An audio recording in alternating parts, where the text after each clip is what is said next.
Assalamualaikum Teh Faiha, terima kasih Jazakallah khair sudah meluangkan waktunya untuk sharing-sharing ke Jasmine Velas nih. Nah, mungkin karena tak kenal maka ta'aruf, boleh nih Teh Faiha perkenalan sedikit ke teman-teman Jasmine Velas. Oke, halo Jasmine Velas, aku Faiha. Apa aja nih yang dikenalin? Boleh mungkin angkatan berapa, dari prodi apa, dan kesibukannya akhir-akhir ini gimana nih Teh? Oke, aku Faiha dari Sastra Arab Angkatan 2022 dan kesibukan aku ya tentu dengan amanah akademikku, terus juga amanah di KMMK sebagai koordinator akhwat dan udah sih, belajar-belajar aja. Masya Allah ya, ini muslimah yang sangat produktif nih teman-teman. Nah, jadi alhamdulillah nih Teh Faiha kita, Teh Jasmine ini ada segmen yang namanya Cerita Teh Jasmine. Kita sekarang ada di episode perdananya. Nah, untuk episode perdana ini, aku pengen banget ngebahas tentang hal atau isu yang memang menurut aku ini cukup urgent untuk kita bahas gitu, sebagai seorang muslim tentunya. Nah, untuk temanya sendiri, judulnya Diam Bukan Pilihan. Jadi seperti yang Teh Faiha juga pasti sudah tahu, teman-teman Jasmine Velas juga udah tahu kalau negara kita kan lagi nggak baik-baik saja ya Teh. Jangankan negara kita, bahkan isu yang terus digaungkan nih sama pejuang-pejuang yaitu Baitul Maqdis, memang masih belum ada yang namanya kondisi baiknya. Nah, jadi apa sih yang bisa kita lakukan sebagai muslimah? Nah, itu yang mau aku bahas di podcast kali ini. Nah, mungkin dari awal sebelum pembahasan lebih dalamnya ya Teh, menurut Teh Faiha sendiri, seberapa urgent sih bahasan kita mengenai Baitul Maqdis ini, terutama sebagai seorang muslimah gitu? Oke, Baitul Maqdis ya, bukan Palestina, bukan apa sebutannya? Iya. Ya, oke. Baitul Maqdis, kita harus tahu dulu Baitul Maqdis itu sebenarnya apa. Baitul Maqdis ini adalah istilah untuk 3 hal. Pertama, kita bisa mengartikannya sebagai Masjidil Aqsa. Berarti itu sekomplek Masjidil Aqsa. Masjidil Aqsa itu bukan satu Masjid Dome of the Rock aja, tapi juga ada Masjid Al-Qibli, terus juga pokoknya satu komplek itu Masjidil Aqsa. Itu disebut Baitul Maqdis. Pun dengan Yerusalem itu juga disebut sebagai Baitul Maqdis. Dan istilah ini yang ketiganya adalah untuk sebutan Tanah Syam. Nah, terus kalau pertanyaannya seberapa urgent banget, dan ini tuh bukan soal muslimah aja. Sebagai manusia aja, ini tuh udah cukup urgent. Jadi, kalau pertanyaannya untuk muslimah, ini untuk manusia aja udah cukup urgent ya. Karena kan kita udah tahu ya kondisinya di sana, di Palestina seperti apa. Bukan di Palestina aja, tapi sekitaran Tanah Syam itu seperti apa gitu. Banyak yang dibantai setiap hari. Terus juga kalau misalnya kita melihat sebagai sisi muslimah, berarti perempuannya gitu ya, membeda-bedakanlah kita bukan laki-laki, kita coba fokus ke perempuannya aja di sana tuh dibantai, mereka ketika haid nggak ada pembalut. Terus juga orang-orang yang hamil ini harus melahirkan dalam kondisi perang. Kurang urgent apa untuk dibahas? Selain itu, sekarang kalau misalnya ngebahas tentang Baitul Maqdisnya. Baitul Maqdis, kalau kita lihatnya sebagai Tanah Syam, maka sangat urgent untuk selalu dibahas sama muslim. Bukan cuma muslimah aja ya, tapi ini adalah bahasan muslim dan juga muslimah, umat muslim. Kenapa?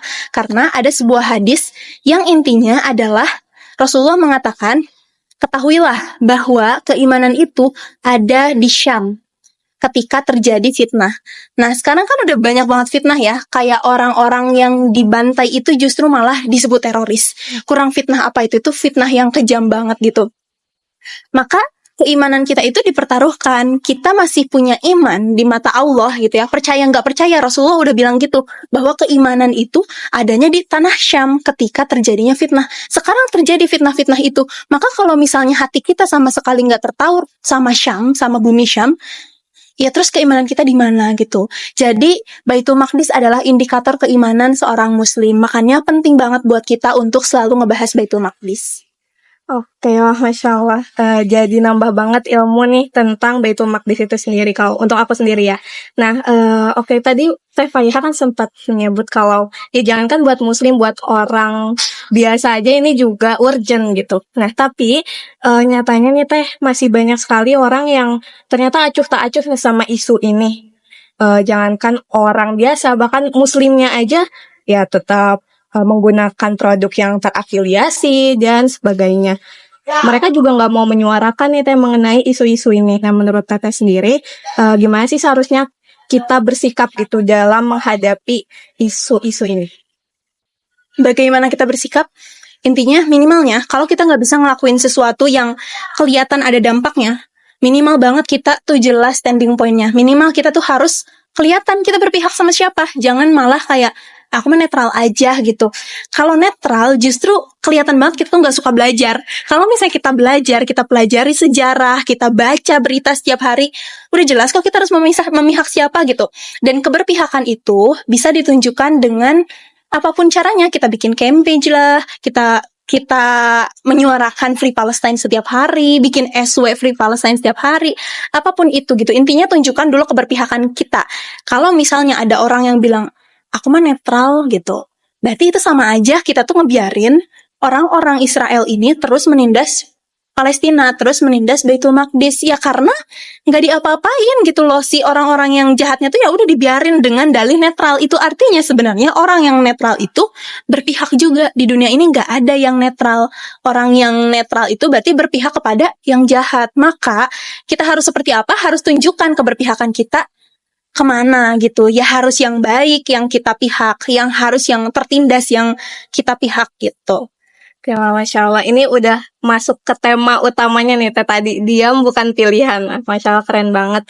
Nah, tadi nih mengenai, oke, kita harus menyuarakan, harus semangat nih dalam campaign isu Baitul Maqdis ini.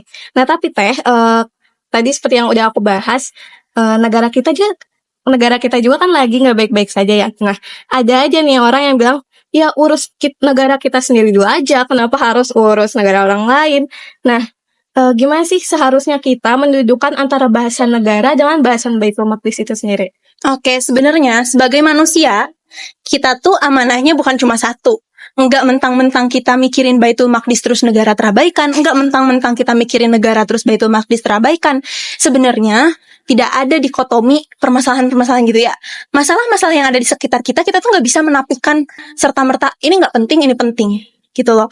Jadi seharusnya itu tuh ya berjalan beriringan. Itu adalah amanah keimanan kita. Baik negara, ya karena kita sebagai bangsa Indonesia, negara ini juga amanah buat kita yang harus selalu kita jaga. Kemudian Baitul Maqdis, apalagi itu adalah indikator keimanan kita. Maka dua-duanya harus selalu kita pikirin, harus selalu kita perjuangin. Dengan cara apa? Terus gimana kita memprioritaskannya gitu kan? Gak mungkin kita dalam sehari ngurusin negara sama ngurusin Palestina. Bisakah kayak gitu? Bisa kok. Dengan hal-hal yang kecil-kecil aja dulu gitu. Jadi untuk prioritasnya kita tuh harus selalu prioritaskan apa yang terdekat dari kita dan apa yang mampu kita lakukan. Misalnya buat urusan negara, tidak semua urusan negara bisa kita pikirin juga kan. Ada masalah ekonomi, ada masalah politik, sosial, pendidikan pun jadi masalah. Coba kita fokus ke salah satu, ke pendidikan aja gitu. Terus kita ngelihat oh ternyata masih banyak loh yang buta huruf di satu daerah. Kita fokus aja dulu ke situ. Itu juga bagian dari perjuangan kita untuk negara. Tidak berarti kita memperjuangkan negara itu harus semuanya harus langsung melawan tirani. Iya, tirani juga harus dilawan. Tapi lakukan apa yang bisa kita lakukan. Sambil kita misalnya kita memperjuangkan pendidikan di suatu daerah, sambil kita memperjuangkan pendidikan itu, sambil kita mengajar, sambil kita jelaskan nilai-nilai tentang Baitul Maqdis, sambil kita jelaskan sejarah Palestina, pembantaian yang terjadi di sana bagaimana, kita hidupkan kembali semangat perjuangan itu. Jadi kan bisa beriringan gitu. Seharusnya gak ada lagi tuh istilahnya, lah negara kita aja lagi banyak masalah mikirin Palestina. Emang kalau misalnya kita hanya mikirin negara kita sendiri, masalah negara kita selesai? Enggak. Pasti setelah kita perjuangkan permasalahan di negara kita juga, habis itu ada masalah lagi, terus aja seperti itu. Maka Palestina atau Baitul Maqdis itu harus tetap jadi fokus utama kita. Negara ini juga bagian dari amanah kita yang harus tetap kita perjuangkan. Oke, jadi gitu ya Jasmine Velas. Kita harus fokus tetap sama dua-duanya, nggak boleh dipisah-pisah. Nah, mungkin tadi kan udah dikasih tahu nih sama Teh Faiha kalau ya kita tetap harus semangat memperjuangkan keduanya gitu. Nah, terus gimana sih peran atau kontribusi mungkin khususnya buat para muslimah yang bisa tetap memperdulikan kondisi bangsa, tapi tetap juga memperjuangkan Baitul Maqdis ini gitu. Mungkin peran konkretnya itu kayak gimana ya, Teh? Oke, kenapa ada pertanyaan peran muslimah? Padahal sebenarnya dalam Islam, baik muslim maupun muslimah itu sebenarnya sama aja. Kesempatannya terbuka gitu loh, bukan yang mentang-mentang kita muslimah terus hanya bisa bergerak di beberapa bidang aja, enggak. Perjuangan kita itu bener-bener sama gitu loh. Lapangan untuk kita berjuang itu sama luasnya, dan ini tuh perjuangan ini tuh tanggung jawab baik muslim dan muslimah. Tidak ada yang muslimah aja yang gerak nih, kita di bidang ini, muslimah doang yang gerak, muslimnya enggak, kita tuh beriringan kayak gitu. Nah terus perannya seperti apa? Kita itu seperti yang sudah banyak kita ketahui ya, bahwa perempuan itu adalah tonggak atau pilar-pilarnya peradaban sebuah bangsa. Maka kita harus menjaga izah kita harus menjaga fitrah kita, juga menjaga kehormatan diri, belajar banyak-banyak, jangan jadi orang yang bodoh gitu ya, nanti gampang dibodohi, jangan juga gampang terpapar oleh paham-paham sekuler, paham-paham liberal kayak gitu aja. Ya jadi muslimah yang sebagaimana Islam ajarkan. Karena sebenarnya dengan kita sudah menjadi muslimah aja, kita tuh udah menjadi perempuan yang paling bebas di antara yang lainnya. Kita udah jadi perempuan yang paling merdeka. Syariat mana yang memperbolehkan perempuan itu bicara sebebas-bebasnya? Ini aku maaf ya, melenceng dulu. Pernah ada orang-orang yang, bukan pernah, sering orang-orang tuh bilang bahwa perempuan tuh ya harus nurut aja sama orang tua. Soal suami itu harus nurut sama orang tua gitu. Kalau nggak diizinin, ya memang kita tuh kan sebagai perempuan menikah tuh harus atas dasar wali. Tapi pernah nggak sih tahu ada seorang sahabiah yang dia tuh menolak perjodohan dari orang tuanya. Nah, itu tuh gara-gara dia udah mencintai seorang laki-laki, dan laki-laki itu juga sangat pantas untuk diperjuangkan. Lalu dia mengadu pada Rasulullah. Mungkin yang kita pikir Rasulullah bakalan nyuruh untuk kamu perempuan harus taat sama orang tua. Ternyata enggak. Rasulullah justru ngasih nasihat kepada ayahnya bahwa jangan jodohkan anakmu dengan orang yang tidak dia sukai. Artinya, Islam itu memberikan kebebasan kepada perempuan untuk melakukan, untuk menyuarakan apa yang dia inginkan, kayak gitu. Pun dengan ini, kita ingin memperjuangkan Baitul Maqdis, suara kita itu bebas. Kita ingin memperjuangkan negara kita, suara kita bebas. Udah dikasih kebebasan dari dulu, jauh sebelum ada feminisme. Islam itu sudah memberikan kebebasan kepada perempuan. Artinya, perjuangan kita juga bisa ke berbagai ranah, tapi tanpa meninggalkan fitrah kita sebagai muslimah, kayak gitu. Jadi apa perannya? Kita harus jadi perempuan cerdas dulu, karena kita adalah madrasatul ula, kita adalah tonggak peradaban. Rusaknya sebuah negara itu bisa dilihat ketika perempuan-perempuannya rusak. Jadi jaga dulu diri kitanya sendiri gitu. Oke lah, Masya Allah, keren banget nih. Nah, tadi bener banget ya Teh, ternyata memang muslimah ini terbuka juga kesempatannya untuk berjuang sama kayak laki-laki juga ya, sama kayak muslim. Nah, tadi kan mengenai perannya ya. Nah, menurut Teh sendiri, ada nggak sih tantangan kita untuk memperjuangkan Baitul Maqdis ini? Apa tantangannya dan gimana caranya supaya kita tetap bersatu? Karena kan kita justru sebagai muslim ya, para muslim malah berpecah belah sendiri di dalamnya karena mungkin merasa ada perbedaan. Padahal kan seharusnya sekarang nih harusnya kita malah lagi bersatu-satunya nih untuk memperjuangkan Baitul Maqdis itu. Nah, gimana caranya supaya kita tetap bersatu dan bisa terus memperjuangkan si Baitul Maqdis ini gitu Teh? Oke, gimana caranya untuk bersatu? Itu menurutku akar paling dasarnya adalah pengetahuan. Kita tuh kebanyakan memperdebatkan hal-hal yang sebenarnya tuh ini nggak usah diperdebatkan, karena permasalahan fikih lah kita berantem, karena permasalahan ini tuh. Padahal sebenarnya sepanjang akidah kita masih sama, haram untuk kita saling menjatuhkan gitu. Bahkan ya kita tuh udah disuruh untuk bersatu sebagaimana bangunan gitu kan, muslim yang satu dengan yang lainnya itu. Jadi ya ayo kita perdalam agama Islam supaya tidak ada hal-hal remeh-temeh yang bikin kita tuh terpecah belah gitu. Terus kita juga tantangannya nih ya, zaman sekarang tuh salah satu propagandanya Zionis itu kita apa ya, di adu domba kayak Sunni dan Syiah. Kan banyak gitu ya informasi-informasi yang bilang Hamas ini Syiah. Kita tuh harusnya seneng kalau misalnya waktu itu pemimpin Ismail Haniyeh ketika beliau syahid, terus ada sebagian yang bilang kita tuh harusnya alhamdulillah karena beliau itu Syiah. Dari mana Syiahnya gitu? Untuk masuk ke Hamas aja tuh seleksinya sangat-sangat ketat gitu, sangat-sangat yang harus hafal 30 juz, tidak boleh meninggalkan sholat tahajud. Kemudian kepada orang tua, ya pokoknya permasalahan dirinya sendiri itu udah selesai. Syiah dari mananya gitu loh. Cuma gara-gara isu-isu seperti itu, kita tuh jadi terpecah belah gitu loh. Itu juga salah satu propaganda. Terus propaganda dari Zionis ini tentang kebebasan, kemudian tentang hak-hak perempuan. Itu tuh kesannya kayak bagus banget gitu ya. Kayak, wah ini memperjuangkan hak perempuan. Itu tuh salah satu propagandanya Zionis sebenarnya. Coba deh dengerin lagu yang baru-baru viral di awal 2025 yang dinyanyikan Mustafa Al-Mamari. Itu 2025 The Israeli Dream. Di situ tuh dijelaskan kayak propagandanya tuh mulai dari tentang kebebasan, hak-hak perempuan dan lain sebagainya. Kita tuh harus aware sama soal itu. Gimana cara aware-nya? Kita banyak baca, kita banyak dengerin kajian, kita mulai pelajari Ghazul Fikri, feminisme lah. Itu yang paling, feminisme ini yang paling bener-bener banyak banget masuk ke perempuan gitu ya. Kesannya kayak memperjuangkan perempuan, tapi coba dilihat, ada nggak feminis yang memperjuangkan perempuan-perempuan Palestina? Di mana suara mereka gitu loh. Padahal sebenarnya kan yang mereka perjuangkan itu adalah kesetaraan gender. Nah itu salah satu tantangan kita. Ini juga kalau ngomongin kesetaraan gender, wah bakal lebih panjang lagi gitu. Padahal gender itu tidak membahas perempuan dan laki-laki, tapi lebih dari itu. Intinya menurutku tantangannya ada di kurangnya pemahaman kita, terus juga masuknya pemahaman-pemahaman sekuler dan juga liberalisme. Terus dengan kurangnya pemahaman itu kita tuh jadi takut untuk bergerak gitu, karena kita meragukan keyakinan kita sendiri.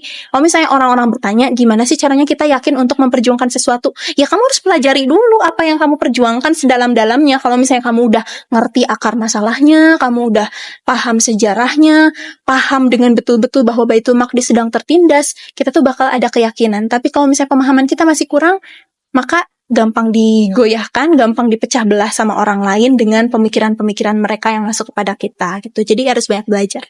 Oke, benar ya. Berarti kita harus memperbanyak ilmu dulu, terus jangan lupa untuk sharing-sharing ilmunya juga ya, Teh. Nah, ada juga nih kekhawatiran dari para muslim. Kayak kita udah share ilmu-ilmu, udah kita menggaungkan, ayo boykot produk yang terafiliasi. Tapi mereka ada kekhawatiran, aduh, kayaknya aksiku ini ternyata ada efek gak ya? Dan apa sih yang harusnya aku lakukan selanjutnya supaya lebih berefek nih gimana? Nah, mungkin dari Teteh sendiri bisa lebih meyakinkan lagi nih para muslim supaya ternyata aksi sekecil apapun tuh berefek lah gitu kan. Oke. Itu juga jadi awal-awal aku memperjuangkan Palestina, awal-awal aku kenalan sama Palestina itu tuh kayak, ini yang aku lakuin bener gak sih gitu. Sekedar pakai pin ini ya, Baitul Maqdis. Ini tuh bagian dari perjuangan aku juga untuk nunjukin bahwa ada Baitul Maqdis di dada aku gitu, ada Baitul Maqdis di hati aku. Dan perjuangan yang aku bisa lakuin sehari-hari itu cuma sebatas itu gitu loh, menunjukkan bahwa aku nih bela Palestina. Kadang pakai pin bendera Palestina, kadang pakai pin yang Baitul Maqdis, atau kadang aku bawa benderanya gitu. Sekedar untuk nunjukin bahwa aku nih ada di pihak Palestina. Mungkin secara kasat mata ini tuh emang ngaruh gitu. Belum tentu. Boleh jadi sama sekali gak berpengaruh sama orang-orang yang di Gaza yang sedang dibantai itu. Apa yang aku lakuin ini bener-bener apalah gitu, dihempas aja juga udah terbang kemana gitu, gak kerasa sama sekali. Tapi coba tanyakan sama diri kita sendiri, kalau bukan ini yang kita lakuin, terus apa? Kita mau apa lagi gitu loh. Terus pertanyakan juga sama diri kita, sebenarnya niat kita ini mau apa gitu loh. Niat kita memperjuangkan teh buat apa? Kalau misalnya, kalaupun kita berhasil, terus kenapa orang lain harus tahu kah atau gimana gitu? Yang kita perjuangkan itu harusnya karena Allah. Kalau misalnya kita selalu berorientasi ke situ gitu, ini karena Allah, ini karena Allah, maka berdampak ataupun tidak, setidaknya sebelum kita meninggal, kita tuh ada ketenangan gitu bahwa ya Allah, aku tuh sudah memperjuangkan sejauh yang aku bisa, dan yang aku bisa hanya seperti ini. Berdampak atau tidak, seenggaknya tuh ketika kita pulang ke hadapan Allah, Allah tanya, kamu udah ngelakuin apa di dunia gitu? Ya Allah, aku tuh bisanya cuma ya udah gitu, segini aja. Mohon ampun memang ya, mungkin kita bakal sedih banget kayak yang kita bisa lakuin cuma segini, tapi seenggaknya ada yang kita pertanggungjawabkan gitu loh, ada yang bisa kita banggakan sedikit aja daripada tidak sama sekali gitu. Jadi kalau misalnya ngaruh atau enggak, yang penting kamu memperjuangkan atau enggak, kayak gitu. Oke, istilahnya gasin aja ya Teh ya. Gasin aja dulu, tapi tetap harus di-upgrade ya. Maksudnya nggak bisa tuh kita sekedar ya udah yang aku bisa cuma bawa poster aja gitu. Enggak lah, maksudnya tetap harus ada peningkatan. Kita harus bisa nyisihin duit kita buat donasi, kita harus ajak orang lain berdoa. Doa itu wajib ya, semuanya harus gitu. Gitu sih. Oke, Masya Allah. Nah mungkin dari aku pertanyaan terakhir mungkin ya. Nah karena tadi ilmu ini beneran diutamakan banget sama Teh Faiha. Dari Teh Faiha sendiri ada rekomendasi buku atau bacaan buat teman-teman muslimah yang atau teman-teman muslim nih di luar sana yang mau belajar lebih tentang Baitul Maqdis nih. Ada rekomendasinya nggak Teh? Ada banget yang Apa aja yang tuh? saat ini aku bawa, Baitul Maqdis for Dummies itu iya judul bukunya itu.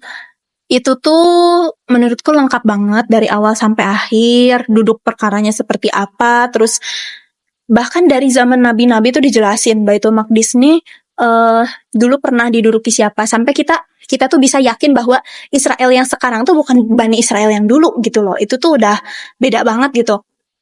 Semuanya tuh dijelaskan detail. Itu untuk yang pemula banget, menurutku wajib banget baca itu. Terus juga ada buku Palestine dari Joe Sacco. Itu adalah dokumenter kejadian-kejadian sepanjang Intifadah pertama. Beliau itu seorang jurnalis. Nah, waktu itu di masa-masa Intifadah pertama, beliau tuh turun langsung ke Palestina, mendokumentasikan itu dalam bentuk komiknya kayak gitu. Itu menurut aku penting banget. Dia tuh sebagai seorang jurnalis non-muslim, dia berusaha untuk melihat sudut pandang Palestina dan Israel secara proporsional. Tetapi dari cara proporsional itu juga ya kelihatan gitu loh siapa yang tertindas. 2 buku itu, terus apalagi ya? Yang lagi aku baca On Palestine dari Noam Chomsky dan Ilan Pappé. Udah sih paling itu dulu. Yang paling aku rekomendasiin Baitul Maqdis for Dummies. Oke, nah itu ya teman-teman boleh nih dibeli, dibaca ya untuk nambah-nambah ilmu kita. Nah, mungkin karena keterbatasan waktu nih Teh, boleh Teh kasih highlight atau closing statement, pesan-pesan nih buat Jasmine Velas di luar sana. Oke, Jasmine Velas, kita sebagai muslimah biar bisa memperjuangkan sesuatu, tentu otak kita juga nggak bisa kosong. Jadi harus diisi terus dengan ilmu dan jangan lepas dari Al-Quran, karena itu adalah pegangan kita yang paling utama. Kalau misalnya kita lepas dari Al-Quran, ya udah hilang aja gitu loh arah hidup kita. Terus ada satu hal yang paling aku tuh bener-bener pegang teguh banget gitu loh sampai sekarang. Ini baru tentang muslimahnya nih. Perjuangan muslimah yang khusus buat muslimah. Ada satu senjata yang muslimah punya dan muslim tuh nggak punya. Apa itu? Yaitu ini, rahim. Jadi orang-orang Palestina itu perjuangan muslimahnya, jihadnya, kalau laki-laki kan dia jihad dengan senjata. Tapi kemudian si laki-lakinya ini pada ditangkap, dipenjarakan gitu kan. Bagaimana muslimah di sana tetap berjuang? Mereka nih menyelundupkan sperma supaya bisa hamil, karena perjuangan mereka tuh ada di sana, melahirkan generasi-generasi yang bisa terus memperjuangkan kemerdekaan mereka kayak gitu. Maka untuk kita sebagai muslimah, kalau misalnya haid itu jangan ngeluh terus bilang aku tuh lagi futur gara-gara haid. Enggak, seharusnya itu justru kita bersyukur, alhamdulillah ya Allah aku masih haid, berarti subur gitu loh. Berarti suatu hari nanti akan Allah karuniakan kepada kita dalam rahim ini penerus perjuangan, yang artinya harus kita jaga gitu loh rahim ini tuh.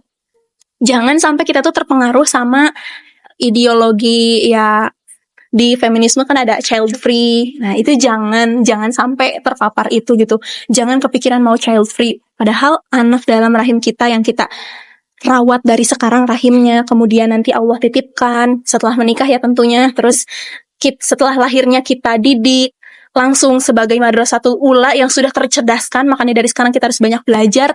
Dia yang akan jadi aset masa depan kita, dia yang akan menjadi buah dari jihad kita gitu. Bahkan ketika kita meninggalnya pun saat menjaga dia, itu tuh syahid untuk kita. Begitu sih. Terima kasih. Masya Allah, ini banjir ilmu ya Jasmine Bella.